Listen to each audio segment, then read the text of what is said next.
This is our third annual REHABARAMA, and we're working today in the Mission Historic District next to Mission Concepcion on 17 houses. Over 350 volunteers, so it's quite an undertaking. We'll do a lot of work in a single day today. A lot of our housing stock was built before 1960, and a lot of those units are providing affordable housing opportunities in our city, and so it's important that we reinvest in these properties, and we help homeowners with deferred maintenance issues and things like that that help them stay in their homes. We've been working with UTSA students since about 2010 through our STAR program. 5 of the houses today are being done by STAR program students.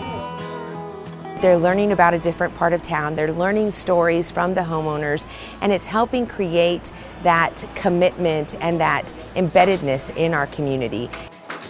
Our family's been in the community for, like I said, almost 100 years, and the community has given us a lot over the decades, and it was something we felt like we could give back.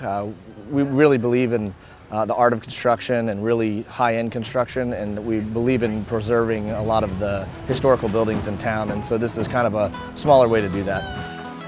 This is giving inspiration to everyone in the neighborhood. We'll find that a lot of times even the homeowners who weren't participants in REHABARAMA, maybe they were skeptical initially. Eventually they come out, and we see a lot of reinvestment in other houses as well, because it just generates a lot of pride in the community.